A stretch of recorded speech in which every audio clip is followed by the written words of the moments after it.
Hi, this is Josh Marshall, and this is the Josh Marshall podcast featuring Kate Riga.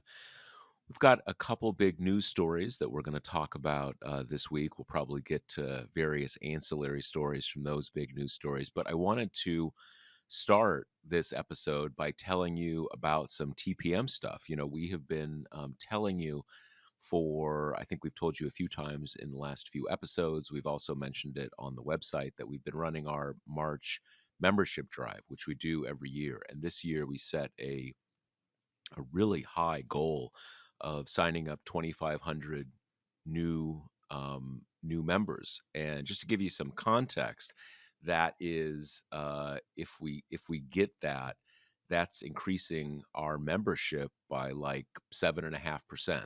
So that's a lot, right? That's not something small on the margin. And the highest goal that we had set in previous drives was 1,000. And the 2,500 had the logic of that this is our 25th anniversary. The site's been around for 25 years, which is kind of amazing. It's amazing, kind of in a unique way to me, since it's obviously been most of my at this point, most of my adult life, most of my professional life. But anyway, it's a big deal for a digital media organization, right? I mean, we predate Huffington and Politico and almost everybody, and we're still here.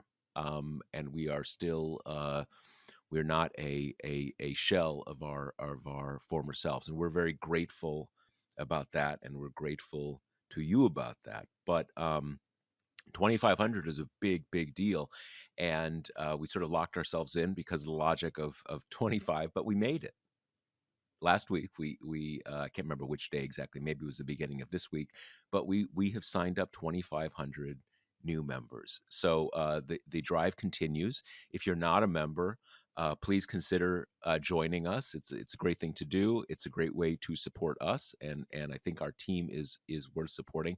But I just wanted to share that good news with you because we are excited. That actually got us now several hundred members higher than our earlier peak membership. So we have more members than we've ever had. So it's the United States is in a pretty bad way right now, but TPM is vital, and we're strong, and we're not going anywhere, and far from it. I think we are going to, in the way that we always have, carefully and modestly expand a bit.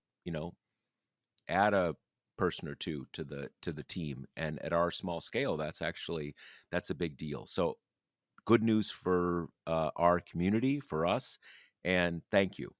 We appreciate it, and especially if you're one of the 2,500 plus people who have now signed up. The other thing is, we have had this poll we've been doing to see where there's most interest outside of our home zones in New York and Washington, D.C., to do our next live edition of the podcast. And the results of the poll were pretty clear. So we've decided now we're coming to Chicago. And we are going to be in Chicago on May 14th of this year. So 6 weeks, a little more than 6 weeks away. The tickets are not on sale yet. We're probably going to announce that sometime next week, in the next week or so.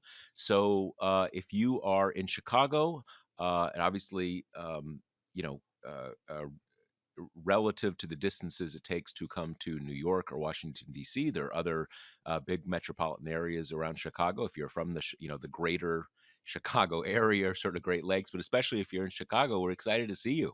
But it's going to be fun. It's going to be Kate and I, obviously, a few other members of the TPM team helping us, kind of put everything together. Also, they want to meet you as well. So we're going to have more on that, but we just wanted to tell you in case you are in Chicago, or Chicago is close enough for you to come, to keep your eye out, because we're going to have those on sale, and that's going to be a lot of fun. This is going to be our first TPM event in our history outside of New York and DC. And I always like to remind everybody, it's not that we're East Coast elitists. It's that we are on the East Coast and we're a small organization. So putting on events outside of the cities where our staff is located is a challenge, but we are moving on to bigger and better things. So with those two things discussed, let's get into the latest. And I want to turn this over. First thing we're going to talk about is this bizarre signal warfare story. And I want to turn it over to Kate to start with, but I'll just preface it by this one thing. I was talking to a friend of mine right after the story came out, which I guess again, time is dilated in the Trump era, but I guess is Monday or Tuesday. And I said to someone, you know, any normal White House, all these guys are gone by the end of the day, like resigned, fired. It's so off the rails that is the kind of thing. And my sense is that no one this story was so off the rails, no one knew quite how to process it for the first 7 or 8 hours. People were, and for me, people is kind of journalist adjacent people, political people. And so for the first 7 or 8 hours, people were kind of joking about it, aghast. But again, it's so far off the rails. People didn't know what bucket to put it in. But I think we can at least see those rails in the sense that clearly the people are not gone, but we're still talking about it, right? And I think notably, we're seeing the first time in this still young, although it seems already ancient administration, where you're even getting Republicans in Congress saying, "Hey, guys, we gotta look at this. This is weird." So, Kate, give us your read. Walk us through what happened and tell us what you think. So I think all of our listeners are probably pretty intimately aware with the story by now, but long and the short of it is Michael Waltz created a signal group. Um, the what is it? The Houthi PC The small group. I don't know. I got to double check with what every so, pub trivia team in DC has been called this week. Um, and added Jeffrey Goldberg, the editor in chief at The Atlantic. Um, who published this first story that I think had really just the headline was perfect. I think it was the Trump administration accidentally texted me its war plans. And that's really it's the a thrust of headline for the it. ages. Yeah. And then the story comes out, huge fallout. I think, and we'll get into this, but I think this has been unlike any other scandal in Trump 2 so far. But all of the reaction from the people involved, in addition to just the spokespeople of the White House, was kind of like, this was not classified, these were not war plans, he's making a mountain out of a molehill. And then and I am kind of a bona fide Atlantic hater. I think it is home to a lot of like bad writers and dumb stuff, which really kind of dilutes the good work it does as well. But in a rare cool move from the Atlantic, they then followed this up with, okay, well, the administration said these texts aren't important, don't have to be closely held, so here you go, you can read them all, which is awesome, and they should have done, and I think is not just a little bit brave, honestly, in this current landscape where the Trump administration is really vociferously going after Yep. media Yep. organizations. Absolutely. Absolutely. So those are kind of the broad parameters. I think everybody at this point has a favorite moment in the texts. For me, it's when Waltz is like, I mean, keep in mind, this is really funny and I do think people should enjoy it, but it's also like quite grim. These texts are the kind of unveiling of a mission to like murder people, and then people in the group kind of celebrating after the murders have happened. There's a level of like when Bin Laden was killed, I was at a Phillies game, and I found out because USA chants broke out in the stadium, and I remember even as, like, kind of a kid at the time being like, "This is weird. This is bloodlusty." But so that's hovering over all this. But Waltz is saying, using all this lingo and being like positive ID, building collapsed, one of their targets had presumably been killed. And JD Vance just responds, "What?" I just that was a favorite for me. But also like this is part of it as well that I think some of the blame has been channeled towards Pete Hegseth in particular because the beginning of the chat is kind of innocuous. It's like, who is everyone's point person? It almost seems just an attempt to like get contact info for everyone who's involved. And if it had stayed there, if this had just been a kind of like venue for organizing the meetings or the logistics or whatever, like, you could still argue they shouldn't be doing this on Signal, they shouldn't be doing this in a place where records aren't preserved, that's bad, but, that would be a very different world than one It's in kind of which. housekeeping, basically. Hey, can Exactly, everybody send their email into this thread kind of exactly. thing? Yeah. It's a really different world than a thread where you're getting like minute by minute operational updates, personnel stuff, weapons stuff. And it's hard not to feel, particularly with Hegseth, who is the one in the chat that really like took it in the direction of, now let's get into the detailed war plan since we're all here. You get the sense of like, well, you know what? This is a guy who was a Fox News weekend anchor until a few fucking weeks ago, like it's hard not to feel like this is the coolest job he's ever had. There is a whole set of like lingo and, you know, aesthetic that comes along with it that is really reminiscent to me of this whole like kind of militia movement in general, where you have these dudes who like don't have the kind of discipline to be in the actual military, but they like the aesthetics. So, Mhm. Yeah. they'll wear the costumes and like be barked at by the quote unquote, captain or whatever. It had that sense as well that Hexath is just like, oh my God, I'm on this thread with all the most important people. Time to like, show off my chops, like read off whatever document somebody who actually knows what they're talking about inevitably gave him. Right. So Like, I guess there were you go ahead, you go ahead.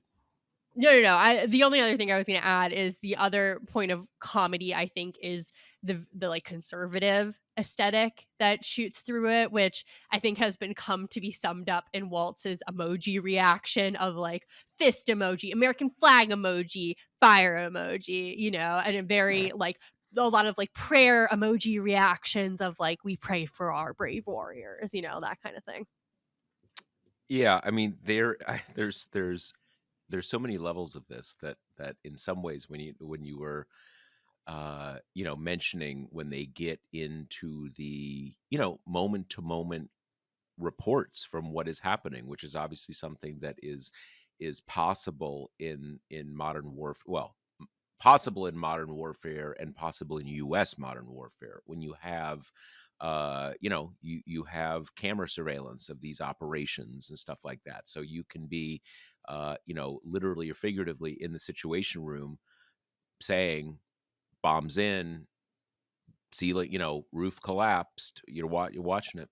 And if we step back, this is almost literally, we all remember that picture of the situation room with Hillary Clinton and Barack Obama, and that sort of Da Vinci Last Supper kind of view of all the names, and they're all watching, and what they were watching is like a big screen, and they're getting I think probably a live briefing from CENTCOM, which is the combatant command that all the stuff in Afghanistan was being run through, and actually the same combatant command that stuff in Yemen is run through.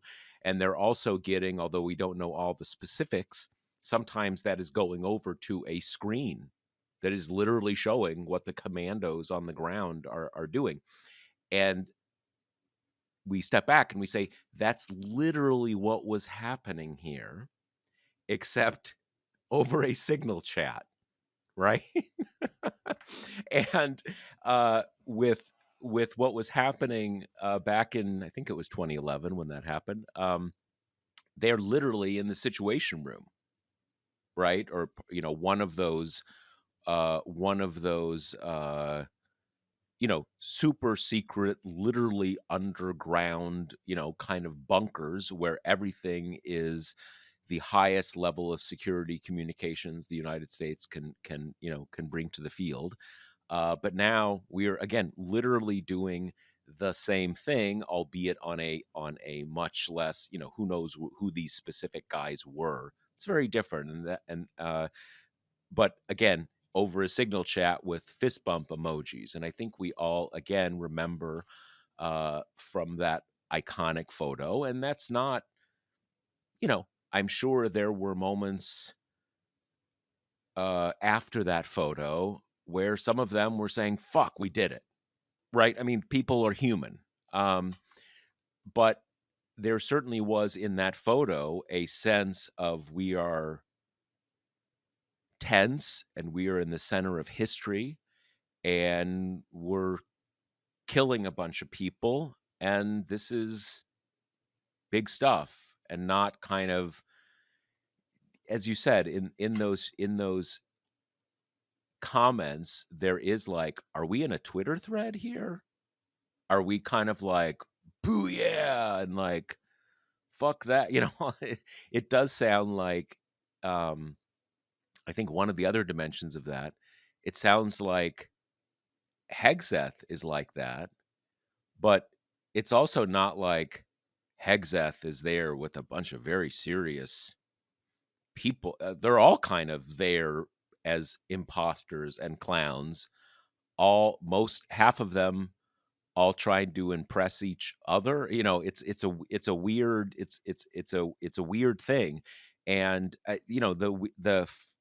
strange thing here is that Mike Walls, who seems to have been the one not responsible for the fact that they do these things on Signal, because that's clearly pervasive. They do everything on Signal, I think. But he's the one who accidentally added Jeff Goldberg. And he is, of these guys, probably the most serious person in the group, because he's someone who he's been in Congress for a while. Um, he's he's the kind of Republican hawk, ex-military hawk type, very right wing, but someone who would have been recognizable in Congress 10 years ago, 20 years ago, even 30 years ago. He's down with Trump and all that stuff, but he's not Pete Hegseth, and he's not even JD Vance. Um, so you have that, and one thing that a few people pointed out to me that I wouldn't necessarily be able to pick up directly, but in Hegseth's description of, well, this package and these strike for, he's not actually using the right language, not the technically right language. And again, this isn't a kind of a thing where people like it, whenever you talk about gun control, you've got some like hardcore gun dude. You say, "Oh yeah, nice. You don't know the double magazine, and you're not even knowing this and how." You're like, dude, what? You don't have to. But he clearly wants you to think he does, right? He's trying to impress everybody, but he's clearly doesn't quite know the language. So there's so many levels of weirdness, besides like, dudes, this is illegal. You're not even supposed to be doing this. So what's happening here? I forgot my other favorite part of this JD Vance, which is one of his comments is basically saying Trump has been all over the map on Europe, and this will like kind of further confuse that stance. And hilariously, in the first Atlantic write up, when they asked Vance's office for comment, they didn't say anything about the chat or the security breach of it all. It was only Vance supports Trump in every single thing he does, and, he loves Mr. Trump and he worships Mr. Trump, and that's all there is to say on that. It was just so funny to me that when this news broke, Vance's operation was clearly like, "Oh my god, you disagreed with Trump." Like, that is the fire that needs to get put out first and foremost. And not just disagreeing, he's sort of like he's all over the map. Right. That's a joke. Like, you see the pre I I was gonna say you see the pre-2022 JD Vance there a little, and it's not like, "Oh, JD used to be a serious guy, and now he's" but but JD's always been JD in that, he's got a really clear attack plan. What's the best here for JD Vance? And, like, are we Trump's best buddy? Oh, yeah. N it's all about Mr. Trump. So this was you kind of and even that was, like, a little strange to me in that set aside Donald Trump where everybody has to lick his toes and, bow down to him and all sorts of stuff. Even if you imagine kind of like a normal president, right? And you're there with the top people, it's the beginning of the administration. I'm not sure you're gonna say, "Oh, yeah, good idea, Trump." Oh, that Totally. makes sense. Like, it's a little like, everybody's a power player here. Every there's rivalry in these kind of situations. I'm not sure you wanna be, like, crapping on the boss in front of people who, like, might say, "Oh, I remember when Jade," and it's You're weird. It's right. weird. It's so revealing as to who he is, the kind of snakiness of it all, I mean, Susie Wiles is on the chat, right? Like, presumably supposed to be Trump's closest Yep. professional Yep. person, right? Um, so this is I wanna get into the kind of meta narrative around the story, which is, as I said at the beginning, I really think this is the first real scandal of the Trump administration in terms of it is, like, breaking through in a way that other stuff just has not. Mhm. And, Mhm. it's this is always a little bit hard because some of it is anecdotal and, it depends on your bubble, blah, blah, blah.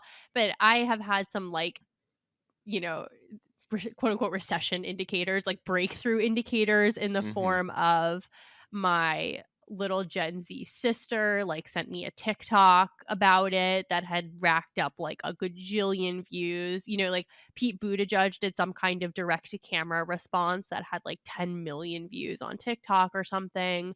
I saw this one brand was kind of using it as a joke, like, "You've been added to this chat," and it's, like, their new spring line or whatever. There's a tons of memes of, like, Yeah, "Oh, you've been at" yeah, yeah, right, you just get pervasive. the sense that, like, it's gotten pop culture, uh, that it's pervaded into pop culture, which has just not been the case, and honestly, in some ways, you can understand, right? Because it's a simple story to get. It's relatable in terms of like every one of us has texted a person you didn't mean to.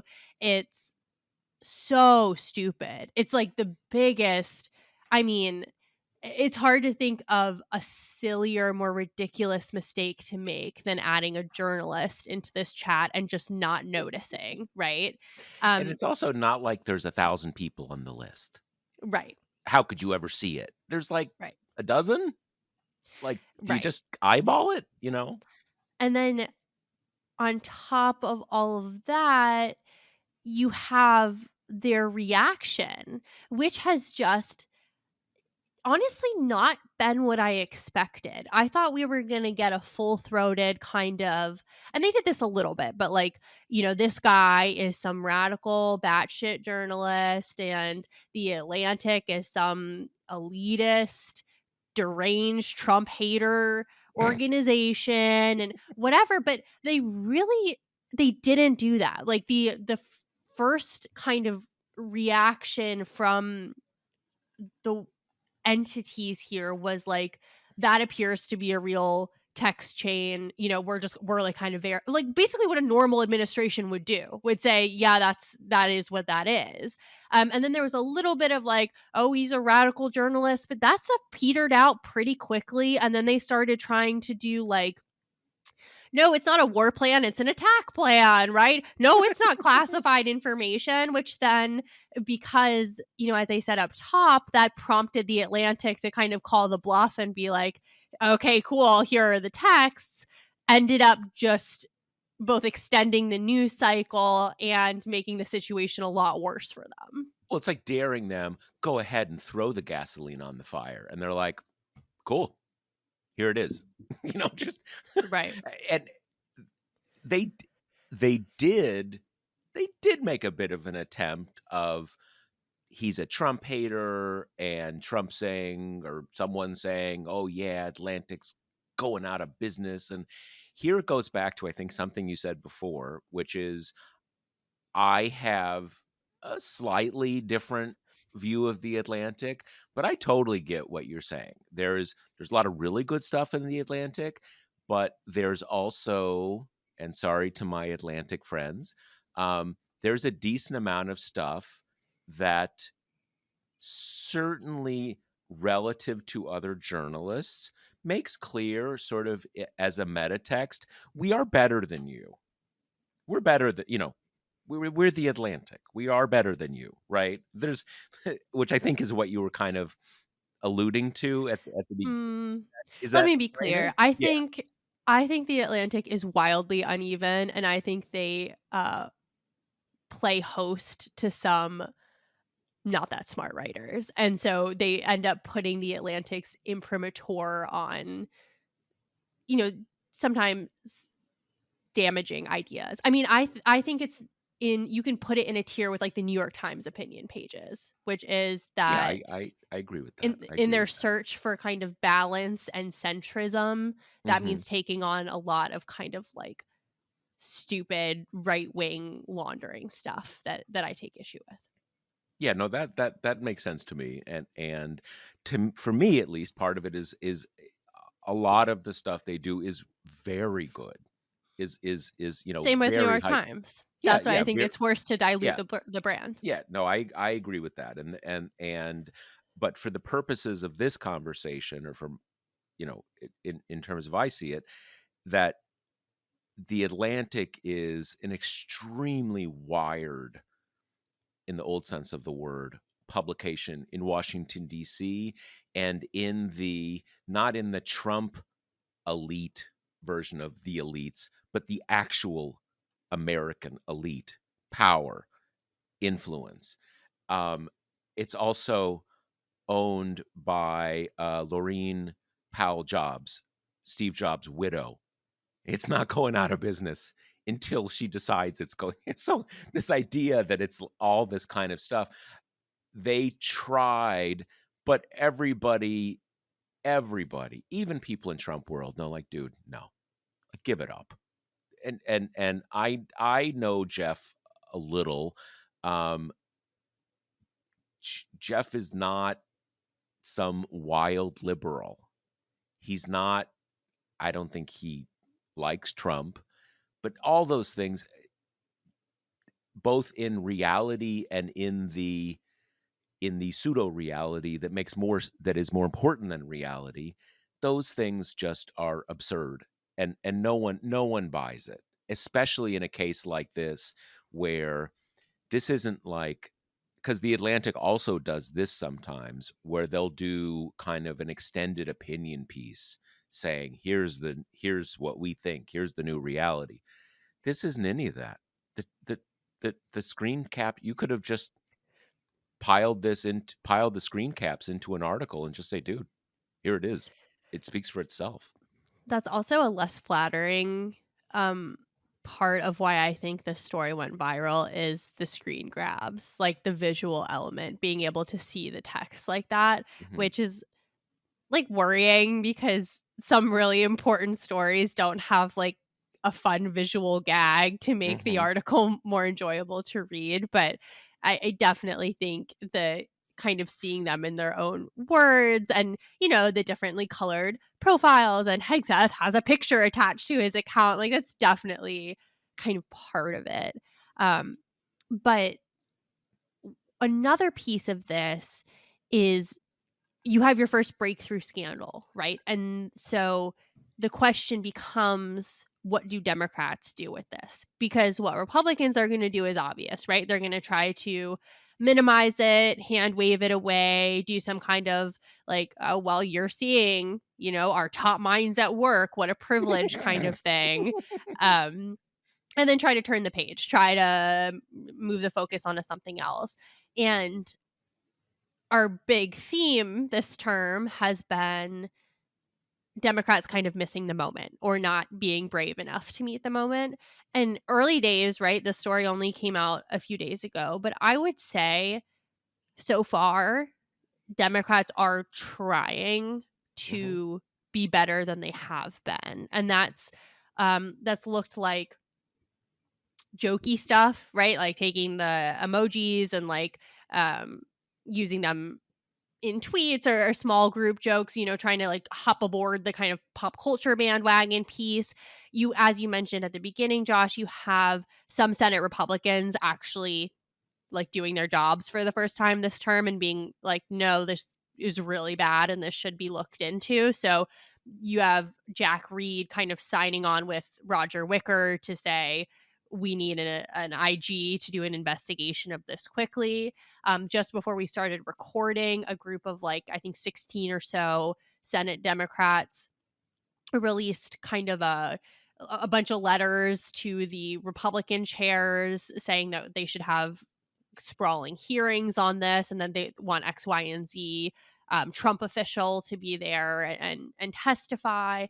And so I understand that all of this might sound like kind of weak sauce as well. It's like sending letters, kind of what good is that? But as we've discussed, not a ton of leverage here at the moment. I would hope that when, Jim Jordan or whatever is like, go pound sand, Democrats respond by doing some kind of creative shadow hearing type thing, set up their own venue to, at the very least, you could bring in people to say, like, they put soldiers' lives at risk and they did it seemingly because they don't want their records to be preserved, right? All in the greater service of this lack of accountability stuff. So I hope we see that going forward. But, so far, there has not been this kind of don't pass it to me. I don't want the ball. I'm just going to hide in the corner attitude that we've seen around some other scandals, or the even worse kind of self-defeating thing of no one will care, right? No one knows what That's the Houthis are. No one knows about this corner of the world. It doesn't matter. that's the point that I think. I mean, this comes after the continuing resolution thing.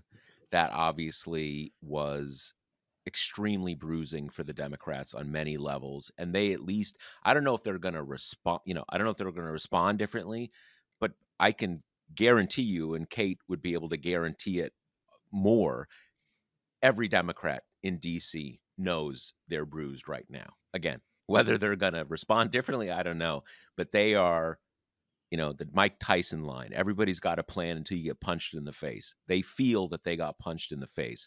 And you do see that different. Kate drills in on exactly that one point that has characterized a lot of what we've seen for the last few months and characterizes a whole kind of low energy, sad sack politics. That what's the point in calling for Pete Hegseth to resign? He's not going to resign. Trump's not going to fire him. So what's the point?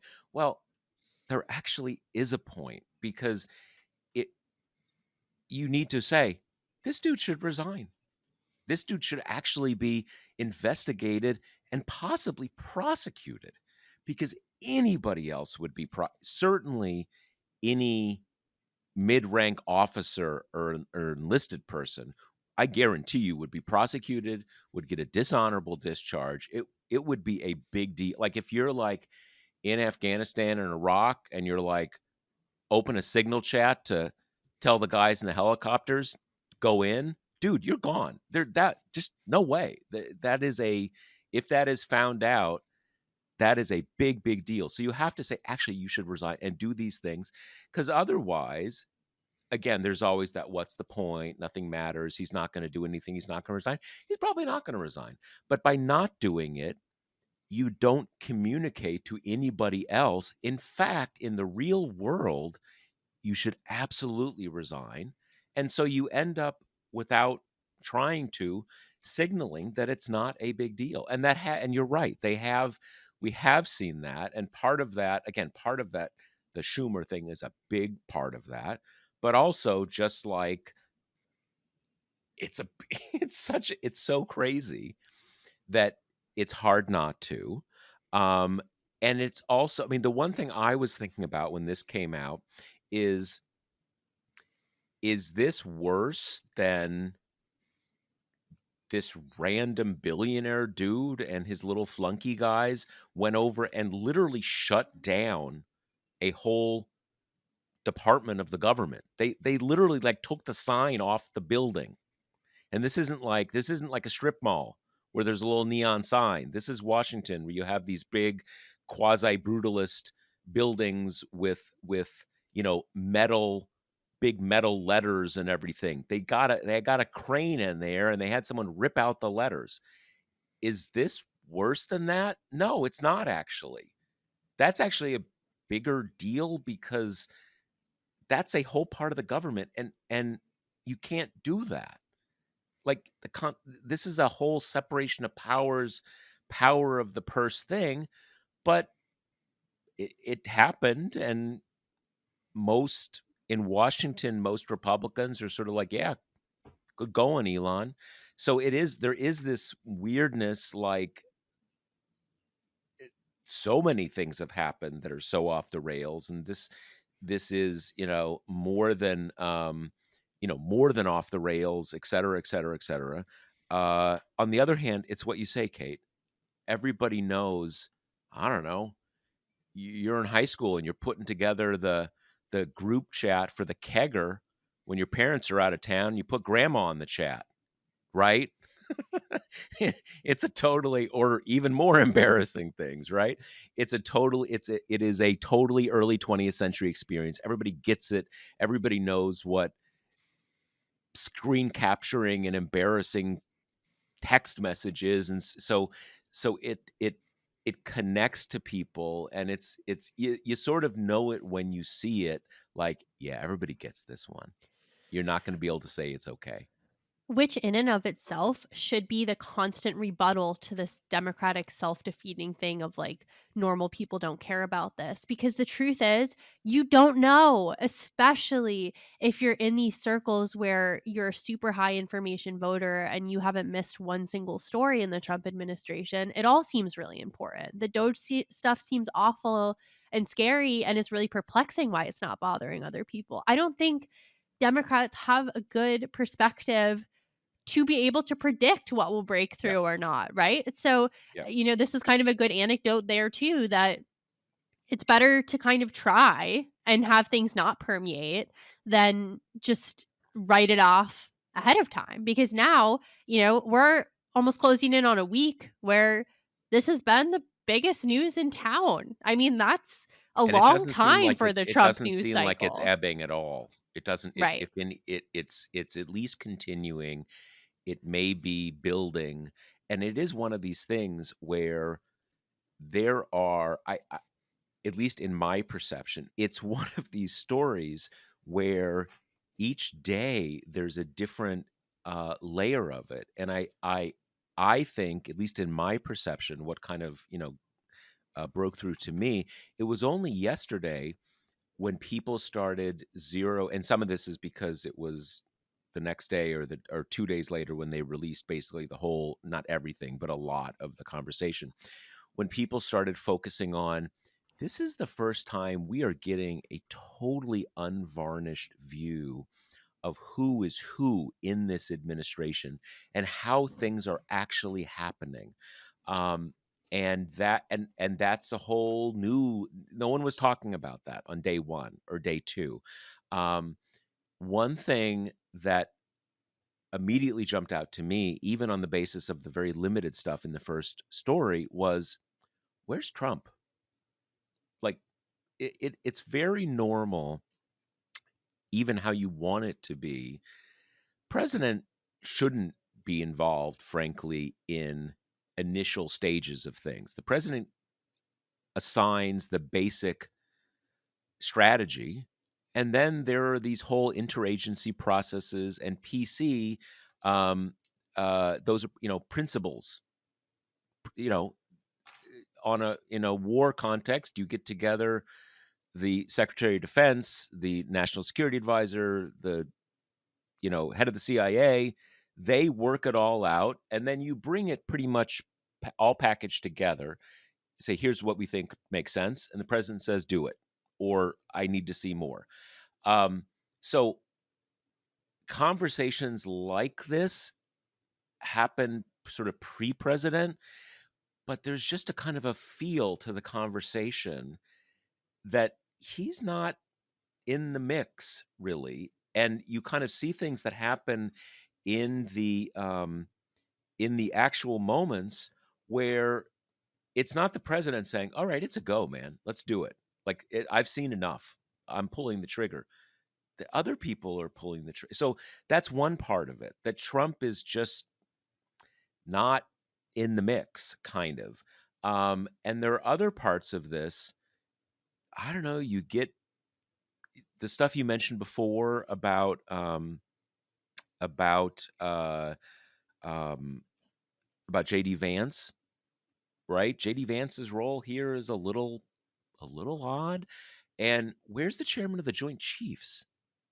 The chairman of the Joint Chiefs is the statutory advisor to the president of the United States. That's in the law. That's not like, oh, he is the one who is supposed to advise the president on military decisions.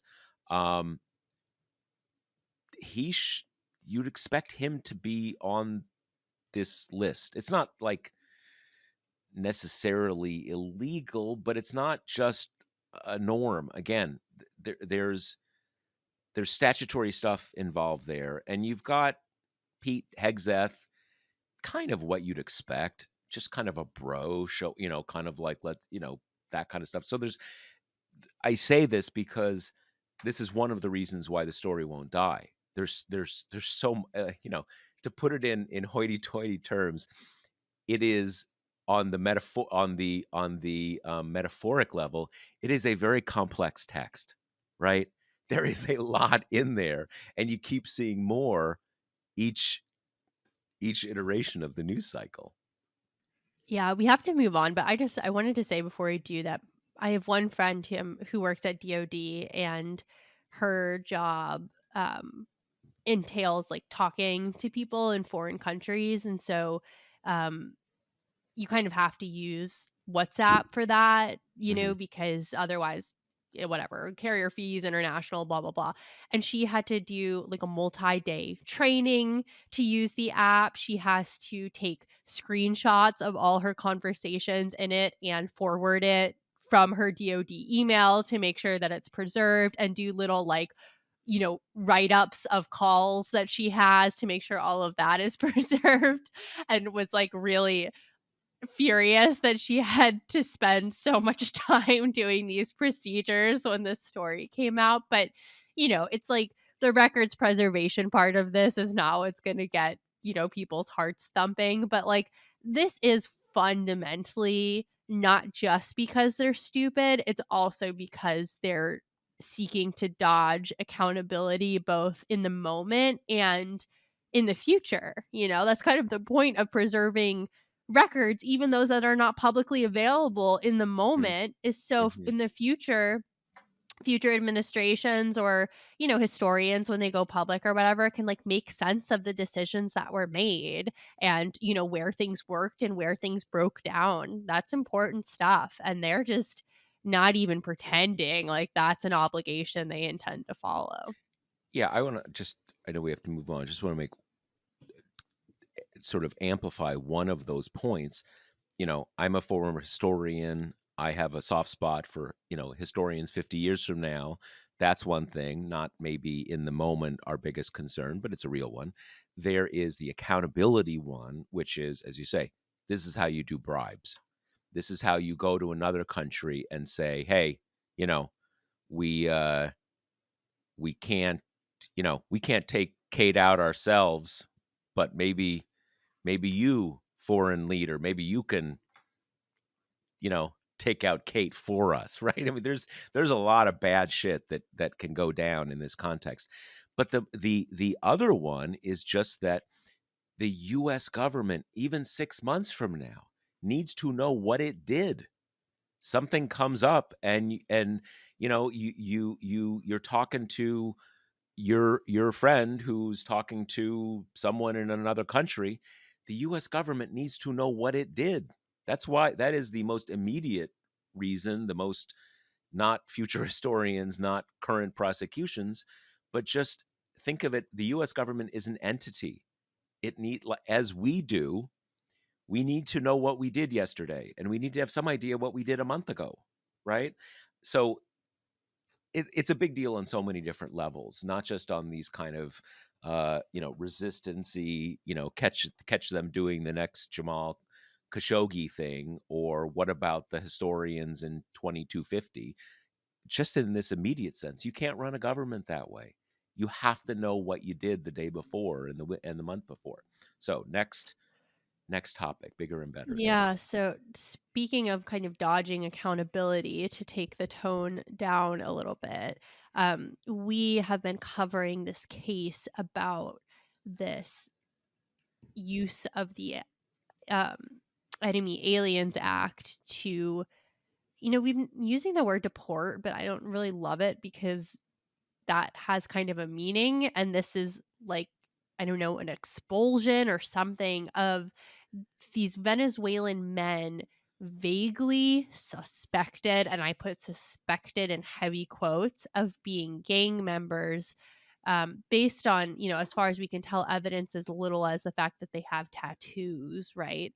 Um, I think a lot of it is being actually tattoo, right. this, like some edge cases. That's most of the cases I think are that. Being kind of disappeared while they have ongoing asylum claims to this infamous El Salvadorian like mega prison. And Josh Kavinsky, our colleague, has been doing a lot on this as well. That, the way this kind of unspooled is a lawyer for one of them sort of caught preemptive wind of what was coming because Trump had not even yet signed the proclamation saying he's resurrecting these war powers and using them to find members of Trende Aqua. Yeah, Um, whatever the name of the Spanish yeah. name of the Venezuelan gang. And so he acted in the middle of the night, to ask for basically a judge to stop it so these people aren't sent away. um and while this is kind of unspooling, and Josh just put up a great story about this, which everyone should read if they haven't, about how the administration was basically orchestrating this for the past few months in order to get these people in position that they could be, disappeared onto planes so fast that courts would not have time to stop it. And, to his credit, this judge, James Boasberg, which this is why Trump world is so furious at him, acted really quickly.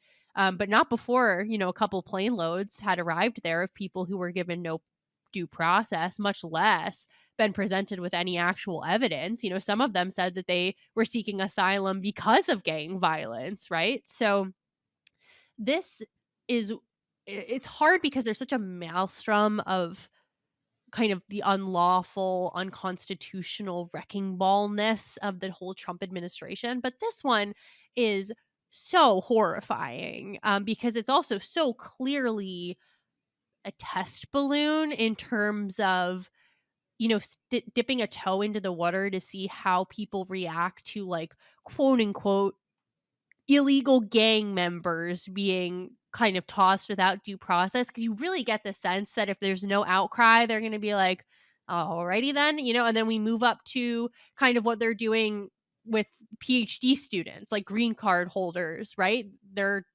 absconding those people, and then you just get the sense, I if I had to predict, I would say it won't be that long until they're doing this to citizens because they have kind of softened the ground with more kind of quote unquote unsympathetic groups. Not that we should only care if this affects citizens, but there is a pretty clear like escalation happening right now. Mhm. And so the latest on this the Venezuelan detainees story is that on Wednesday, the DC Circuit, the appellate court, upheld the district judge's temporary restraining order, basically stopping the administration from kind of disappearing any of these other people. Um, and in the meantime, this district judge, who again is getting like daily Trump screeds about how he's a radical left lunatic online, is kind of sorting through the debris and trying to figure out whether or to what extent the administration just ignored his restraining order and just tried to get as many people out of the chute as possible, and are kind of doing ridiculous things to cover themselves by saying like, well, he only said that out loud, he didn't write it down, so we weren't really bound by that, come on, right? Yeah, there's similar to the signal text issue. There's so many layers that this is off the rails, and I want to emphasize the degree to which, and I don't use this term loosely. This facility is intentionally kind of set up as a gulag. You know, uh, El Salvador is run now by a Trump-like figure. This Bukale guy, I think is his last name. And look, El Salvador is a country that has a 50-year history of a huge amount of state violence, a huge amount of very high levels of crime that interweaves with quasi state violence. Um, so he has been able to uh, become fairly popular, or at least have a legitimate base of popularity, because the country is one in which violence has become so pervasive, a lot of it criminal violence, that you can become popular saying, I'm just going to kill a lot of people and throw people in jail and not listen to judges. And you're just not going to, you're going to be able to walk down the street because I will have killed all the bad guys or put them, it's that kind of scene, right? So a there is a demand in El Salvador for big scary prisons that you will never emerge from, kind of thing, as part of that political universe that I'm describing down there. Um, and we just sent these people down there, and kind of almost like you're taking the kids to the ice rink. We paid for an hour, we paid for a year. And like, for what? I mean, let's assume these people were all hardened gang members, which is clearly not the case. But let's assume that was the case. There's no there's no crime we're sentencing these people for.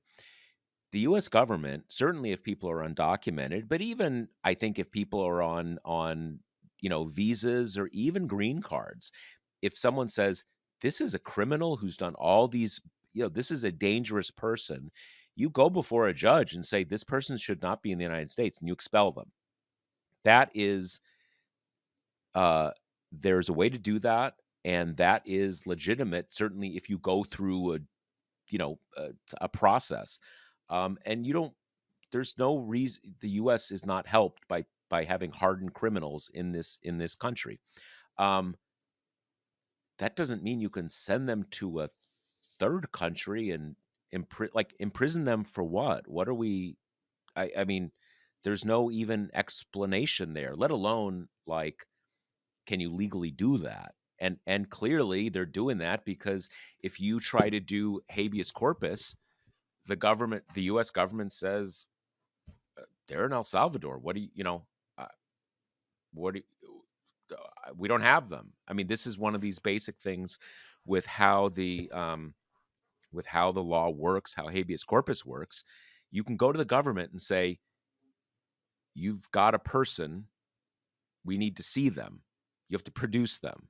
And so this was the whole thing with like Gitmo, where the U.S. government could say, "Hey, that's not in the United States. I can't help you." So, and everything about this is that this is a very, very brutal. This is not. I mean, no one wants to be in an American prison. I know all the things about American prisons. I'm sure there. I obviously haven't experienced them. Everything tells us this is orders of magnitude worse than anything you would experience in an American prison. And it is clear that some very substantial number of these people have done nothing. Nothing. They may have been here with, undocumented, illegally, or whatever, but these are just normal people who didn't do anything. And now they are just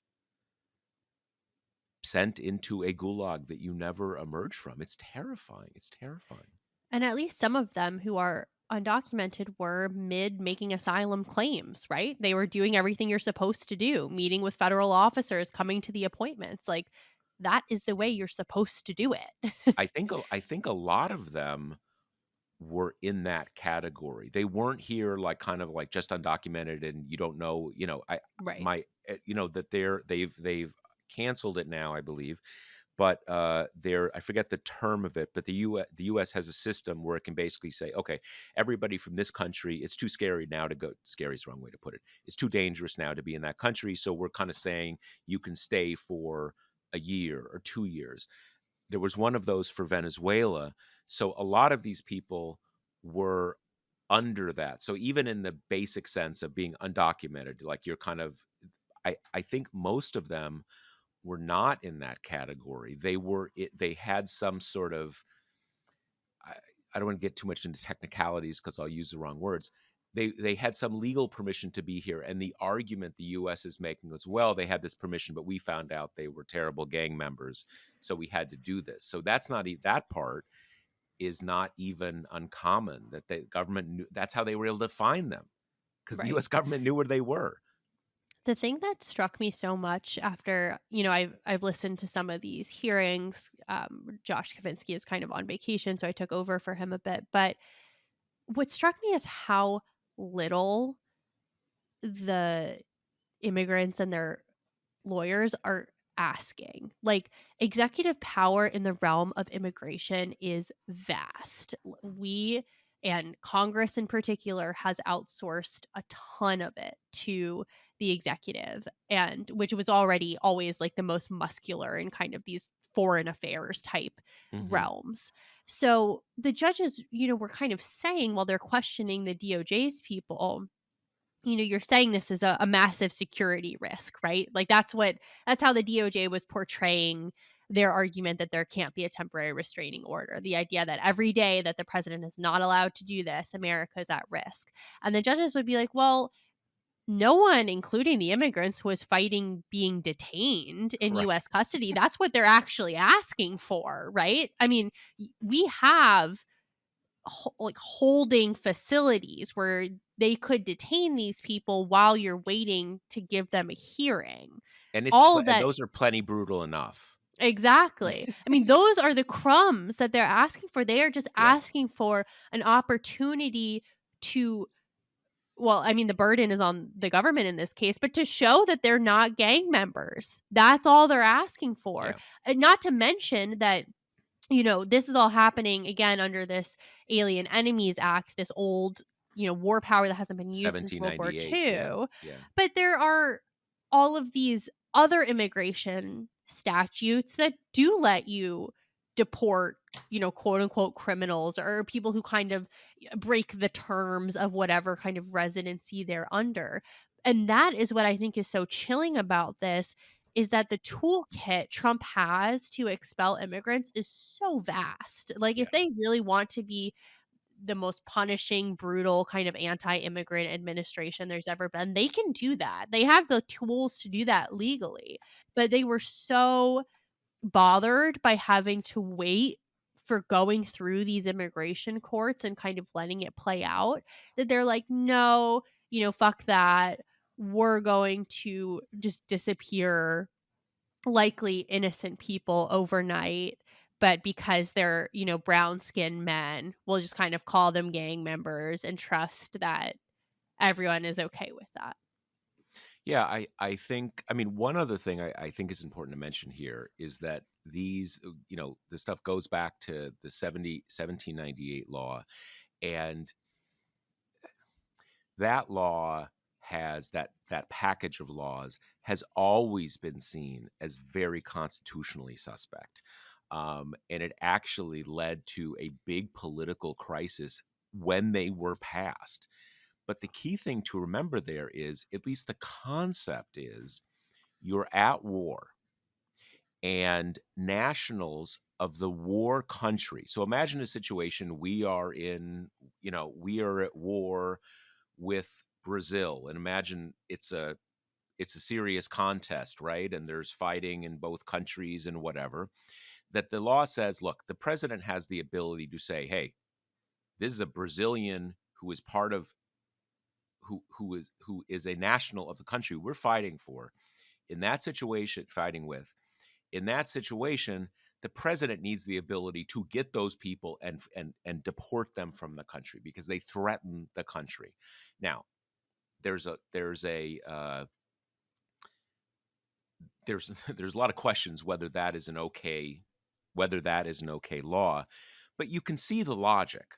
You're at war. These are nationals of the foreign country. They support that country. It's not safe to have them in the country because we're at war. Okay. We're not at war. We're not close to at war with anybody. We're certainly not at war with Venezuela. And what they have done here is they have done this thing that that the immigration itself is an illegal invasion. So we're at war, and I think it's not necessarily the biggest part of that, but it needs to be more front and center. That even being in the universe of this law is based on something that's absurd. We're not at war with anybody here. We're not, and there's a whole thing like it's up to the president to, well, this is so far off that even even during 9/11 and after 9/11, when we obviously did some pretty fucked up stuff, right? Um, you could say we were kind of at war with a powerful foreign terrorist organization that had hit us very bad on 9/11 and killed a lot of people and terrorized the country. We still weren't really at war in the meaning of that, in the meaning of those laws. But again, I think it's important to step back and see that the whole discussion here is based on something that is absurd on its face, um, and B, uh, is so absurd on its face that this is a case where judges should be allowed to say, dude, we're not at war. So we're not even going to talk about this war law.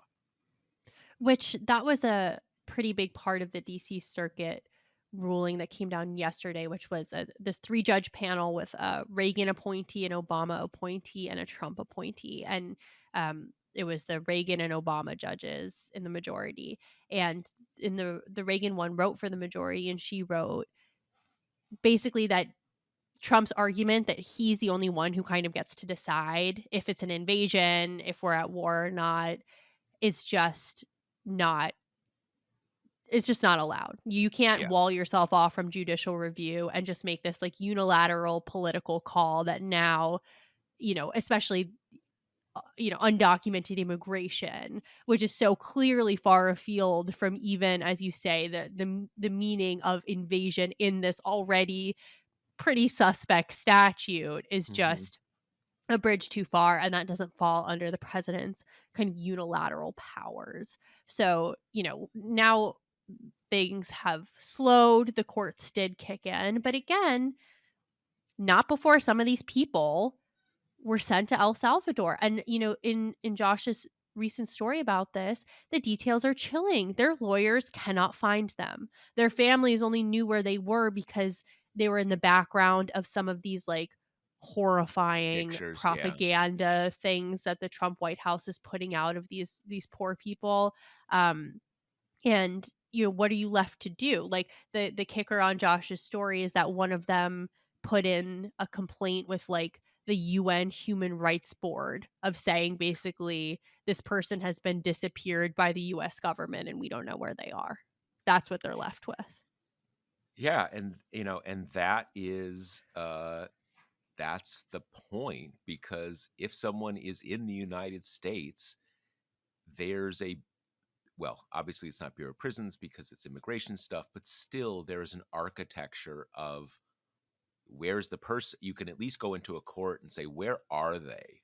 And the court basically has to, or, the court can get the government to say, okay, they're in this place down in Arkansas, or a lot of these people are ending up in Louisiana. So, but here, both constitutionally and because of how this particular facility is set up, the U.S. government basically says, "Hey, you can't come to us and ask where someone is in a jail in China. There's someone in a jail in El Salvador. What? It's not our. Who knows?" And that's fucked up because you put them there and you literally like paid a fee. It's funny. I don't know if people have heard this, but they make a point. They paid for 1 year of imprisonment that can be re-upped. And I think they have talked about that language because that language is so far, even from the already very brutal language of imprisonment. You get sent to jail, you get sentenced. Maybe you're sentenced for life, but that's clear. You're there for life. You can't ever, you will never come out. But that's clear. There's not here like it's a jukebox. You got to put in or like a parking meter. There's that dehumanization of it's a service. And I wonder if, I mean, look, I'm sure some of these people are really nasty, dangerous people who are gang members and have done bad stuff, because some of these gangs do operate in the United States. I'm sure it's also the case that you have people who were gang members in Venezuela and they have tattoos and stuff, but now they're in the United States and maybe they haven't done anything in the United States. And maybe we think there's still dangerous enough people that we deport them to Venezuela, but they were probably, in some cases, living here normal lives. You're not responsible unless there's some charge for what you did earlier in your life. It's so dark and horrible that it is. And look, a lot of awful things happen in our system right here in the United States. The whole immigration architecture is very brutal. Um, but this is just at a whole new level. And I can't imagine we will not. I hope we will, 20 years from now, 50 years from now, look back and say, wow, that was fucked up. And we did that. And there's that kind of collective shame because it's that bad. It's that bad. I mean, just to end with something that Judge Millett said about this during the hearing, she said, Nazis were treated better under this statute than these people were. They got some notice. They were put before hearing boards. They got some semblance of due process that is completely absent here. And, these are people's lives. As soon as you start getting in the business of, well, bad people don't deserve process, or the people I don't like deserve process. I think we've seen this play out before. It's a pretty slippery slope. Yeah. And that's it. It just to final point, that goes back to these basic things in our system of, inherited English law, that you produce the body. The government, you say, we want to see the person and at least get them before a judge who's probably pretty sympathetic to the government, but is not literally part of the government. and kind of like at least say why this is happening, right? Something, uh, because the amount of due process you get if you are here illegally or here on some very thin level of temporary status, you don't get a lot of due process, but you at least get in front of a judge, and in theory a judge can say, whoa, whoa, whoa, whoa, whoa, this is fucked up. I need to put the brakes on this. And for our listeners, if you have not, I'm sure you've seen stuff about this. I mean, it's been everywhere, but it's worth digging in a little to Josh Kovensky's piece that I think came out yesterday, the day before, I can't remember. There's actually a piece by a freelance guy in Time magazine, but look it up in Time. Do a Google search, Time magazine, Venezuelans, El Salvador. This guy is a photojournalist who's living in El Salvador, covering other stuff. He was allowed to be there when they're taking these guys off he basically followed them through coming off the planes to where they get them down on their knees, shaving their heads and stuff. And he got very powerful pictures, but he was there and he saw this. And you should Google it and read it and see it, because it is, you won't be able to forget it. It's very horrible what happened. It's horrible even for people who are hardened criminals. And some of these people, some significant number of these people, were not hardened criminals. They weren't criminals at all. They were just immigrants kind of living in the United States. And this happened to them. And it's one of these things that I think to be an American in good standing, you have to be willing to pull up that article and read it and absorb it, because it's pretty bad. And, you have to know what's being done in our name. Exactly. Exactly. That's yeah. You have to. There's this great line. I don't know if it's Heschel or who, I can't remember. So everybody will know and remind me, and I'll feel silly. Not everybody is guilty, but everybody's responsible. Every American is responsible that this happened. Not guilty. You didn't want it to happen. I didn't. I think it's horrible, but it's part of being a member of a national community that this is on our watch. And it's very, very bad. I really recommend people pull up that it's basically a photo essay, but it's not just photos. It's the guy's account, and the guy was there. So sobering note to end on. But let me remind you again, we are going to be in Chicago on May 14th for a live version of the podcast. So I hope you will. I hope you'll join us in Chicago again, May 14th. And I think that's it for this episode. Anything else? See you next week. All right. Later, guys. The Josh Marshall podcast is hosted by me, TPM reporter Kate Riga, and TPM founder, editor-in-chief Josh Marshall. The show is produced by Jackie Wilhelm. Thanks to Why Not Jansfeld for our podcast theme song, and thanks to all our TPM members who make this possible. Rate and review us on Apple Podcasts, and subscribe wherever you listen.